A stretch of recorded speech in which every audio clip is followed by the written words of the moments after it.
Voltando à história do governo, quando eu tinha uns 19, 20 anos de idade, eu tentei reportar uma falha, eu não vou entrar em muitos detalhes sobre a falha, mas era uma falha para um órgão do governo, e eles só me ignoravam. Mas não pode falar qual órgão só? Qual Só fiquei órgão? curioso. Acho que você me contou essa história, mas qual órgão? Relacionado É daqui a... de São Paulo. Ah, tá.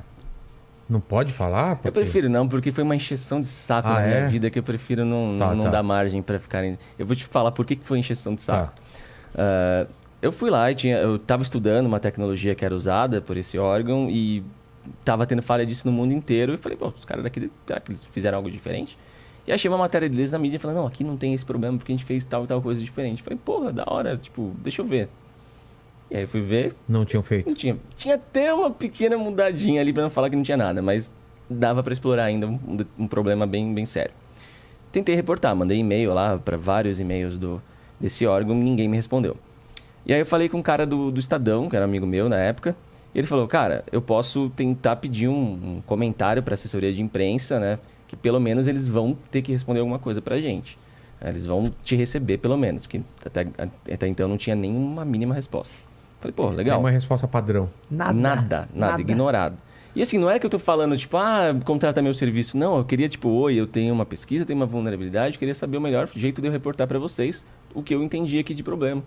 É isso, nunca cobrei, porque se eu estivesse cobrando, beleza, claro. Estou extorquindo os caras, mas não é o caso. Até porque é variável, né? O programa Bug Bounty, você envia a falha que você achou e eles avaliam qual seria o nível crítico ali de falha para aí sim calcular qual a sua remuneração.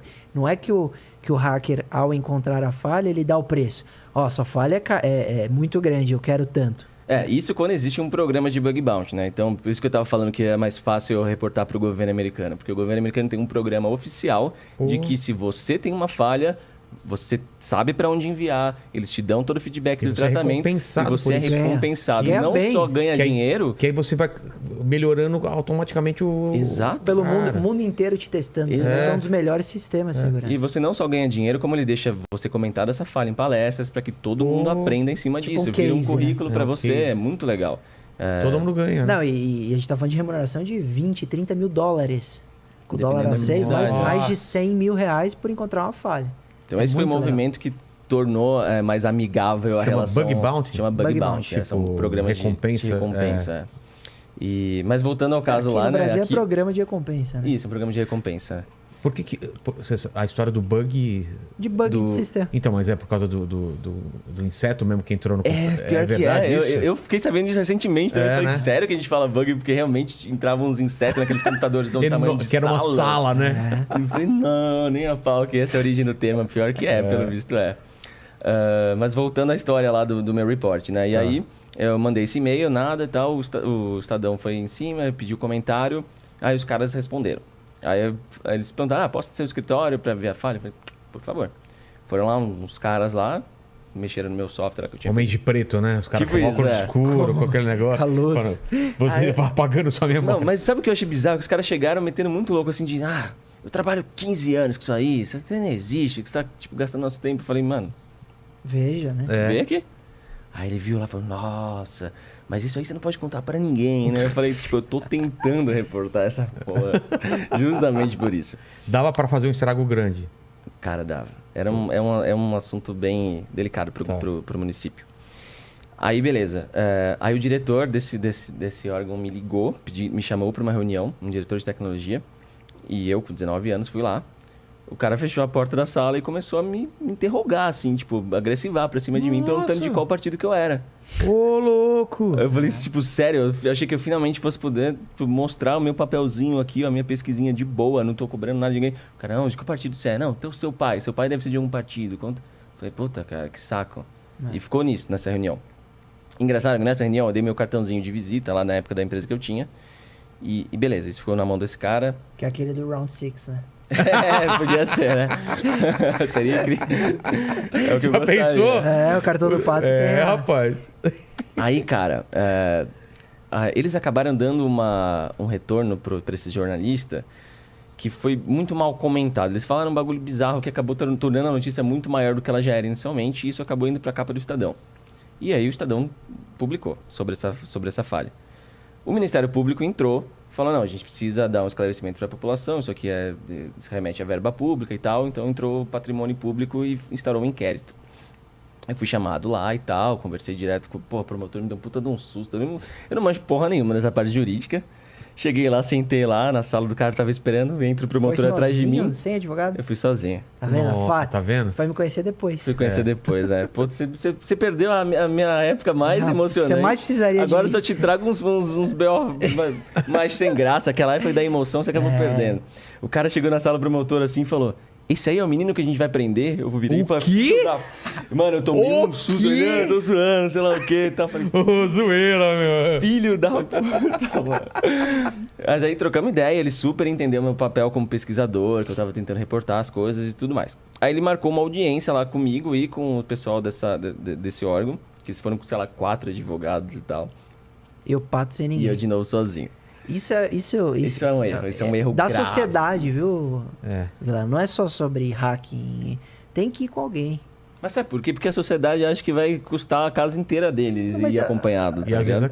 vezes custa mesmo, né? Mas às vezes o indivíduo procura defensoria pública. Não, às vezes- sim. Ah, tá. Entendeu? Não, e é muito, cara, eu tô falando assim, a justificativa geral, mas eu super tem que ter. Hoje, nossa, não faço, não assino um contrato sem Eu advogado teria hoje. ido com você. Qual é a sua casa? Pô, a toca do Gugu ali. É. Mas enfim, aí teve essa audiência, eu e 4 caras dessa organização, advogados. O promotor virou pros 4 e falou, quem de vocês é o técnico aí que veio falar sobre a falha com o Gabriel, que entende do assunto? Aí os caras se olhando assim, falando, a gente não sabia que precisava. Aí o promotor ficou puto, falou, porra, a gente tá marcando há 2 meses um bagulho pra falar de um assunto técnico e vocês não trouxeram ninguém que entenda. E aí, cara, foi tipo umas 6 ou 7 horas de audiência, porque eles queriam ficar contando história da organização. No começo era assim, eu falei, puta, pra quê, velho? No fim das contas, eu fiquei como voluntário pro Ministério Público, que se eles quisessem me chamar pra validar essa falha no futuro, e esse órgão aí se comprometeu a corrigir a falha. Eles assinaram um TAC. Cara, eu eu não não- conheço isso eu a não história, lembro. mas O que é um TAC? termo de ajustamento de conduta. Então o Ministério Público, quando descobre alguma questão assim, que ele quer intervir, mas não vai processar e quer que aquele órgão, aquele empresa, seja o que for, entre nos trilhos, no caso aí, arrume a vulnerabilidade, ele assina um termo de ajustamento de conduta por um prazo. Deve ter sido isso. Eu nem sei o que eu assinei ali. Deve ter, não, Mas tem eles muito que têm tempo. que assinar. Você Ah, deve tá, ter então sido beleza. assim. Então... Não, mas tem muito... eu não lembro dessas minúcias, mas... Enfim, aí rolou, tipo, toda essa enrolação toda. E aí passam umas semanas, do nada liga a polícia lá me chamando pra depor na delegacia. Mano. É. Eu falei, ué, né? Tipo, já me senti um pouco julgado como errado ali na ligação mesmo, sabe? Pelo tom, assim, tal. Falei, tá, deixa eu ir lá, né? Aí fui. Inclusive eu conhecia já a galera da Delegacia de Crimes Eletrônicos e tudo mais. E aí os caras foram ver lá o que estavam alegando contra mim. Quando eu dei meu cartãozinho pro diretor diretor dos caras naquela reunião, tinha o nome da minha empresa. E aí os advogados deles pesquisaram o nome errado da minha empresa na junta, viu que não existia, porque não é porra do nome certo. Foi na delegacia e falou que estavam com medo de ser extorquido, que a minha empresa era fantasma. E eu tive que depor por conta disso. Falei, puta, Meu sério, mano. Mas aí, obviamente, foi tudo arquivado lá e vida que segue e ficou nisso. Então, Ou seja, assim, pra frente você encontrar uma falha, você vai pensar 2 vezes em reportar, exato, né? não, nunca Isso. mais. Porque, pô, eu só É, queria que respondesse só- meu e-mail. E eu perdi vários dias indo, tipo, depor na polícia. Eu ficava com medo. Tipo, vai que os caras conseguem, sei lá, busca e apreensão, tiram o meu computador e meu trabalho. Pô, eu só queria reportar uma E a falha, chance disso acontecer é muito fácil de acontecer.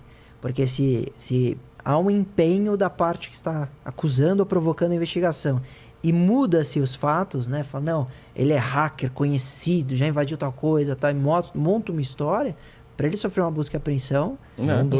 não seria difícil. E essa situação é interessante, porque mostra exatamente como um país ou seus agentes que ainda encaram dessa forma uma análise de fraude que deveria ser um presente. Eu já falei isso pra ele, a gente gravou junto, falei, isso é um presente. Quando o indivíduo liga pra sua empresa e fala, olha, eu sou um hacker ético, pesquisador, e eu encontrei uma falha, a empresa deve falar, por favor, nos mande. Claro. Porque senão você tem uma vulnerabilidade que vai ser aproveitada por um criminoso de má fé e não um hacker, como a atividade do Pato, e vai ter um problemão. Vai ter um problema com vazamento de dados, com a indisponibilidade do sistema e etc. Mas não, a tendência é que agora vem mudando, principalmente as empresas privadas, né? O público ainda tá engatinhando, tá difícil. Mas aí eles vão falar, puxa, vale a pena ter atenção, vale a pena abrir um setor para eles comunicarem, vale a pena pagar. Porque interessa também para aquele que encontrou me apresentar a falha, ele tá trabalhando de graça, né? Porque quando ele pesquisa a falha, você tá testando o sistema daquela empresa sem cobrar nada. E quando você encontra uma falha, a empresa não está só ganhando a correção do problema pontual, mas eles vão poder olhar todo o histórico, todos os procedimentos deles e entenderem como todos os procedimentos anteriores falharam para aquela falha ter ido para o ar. Então é um valor imenso o reporte de uma falha, né? E você vê o contraste interessante do governo brasileiro versus como é lá fora. Eu tenho uma falha que eu reportei para o Facebook, né? Que eu ganhei $10 mil de recompensa. O que era? E era um problema nas lives que eu podia transmitir os viewers de uma live para uma outra, do nada. Legal assim. pra caramba. Olha só. Sabe que na Twitch também tem aquele lance de quando você encerra, você faz o gank, né? Que é o host, né? Que você transmite seus vídeos. Fala, galera, fica com meu amigo aí que tá online e tal. Entendi. Então eu conseguia ativar isso em qualquer live que tava em execução sem ter nenhum controle sobre essa live. Então eu tirava os viewers Ele dela. conseguiria roubar os telespectadores de uma live e colocar numa outra que ele Uma quisesse. outra de meu controle, Doideira, velho. Loucura. E aí, pô, reportei isso, foi corrigido super rápido, ganhei $10 mil de recompensa. E calhou depois de um tempo, teve um evento aqui no Brasil que eu acabei conhecendo um dos engenheiros gringos do Face que trabalha nesse componente que eu achei a falha. Coincidência. E o cara ficou super feliz de me conhecer, falou, nossa, por favor, continua buscando falha lá, que da hora que você tá aí ajudando a gente. Olha. Você vê, tipo, o cara não ficou tipo, vão me responsabilizar porque o código era meu e eu cometi um A galera vacilo. sabe que, porra, evolução, cara. a tecnologia tá sempre em evolução, sempre vão acontecer falhas, né? E o ser humano, ele tem uma visão única. Você pode revisar 30 vezes o seu produto, o seu Tem serviço. que ter um cara umas Exato, cabeças de fora exato. pensando, né? Uma vez eu ouvi, não sei se foi o Pato, algum amigo de TI que falou, nenhuma equipe de TI faz um sistema para ser invadido. E milhares de empresas são invadidas todo dia, toda semana. Vale dizer, as equipes de TI podem ser as melhores possíveis. Se você não tiver o teste externo, que pode ser o mundo inteiro, um menino de 14 anos aqui no Brasil encontrou uma falha no Instagram que era possível você invadir o perfil. Uma falha grave. Ele ganhou R$120 mil com 14 anos. Então, imagina se o Facebook tem esse ego para falar, nossa, a gente tem a melhor equipe de TI aqui do mundo e um moleque de 14 anos no Brasil quebrou. Vocês deveriam ter vergonha. Não. Eles pagam o menino, estimulam, etc. Então, é muito legal esse tipo de iniciativa.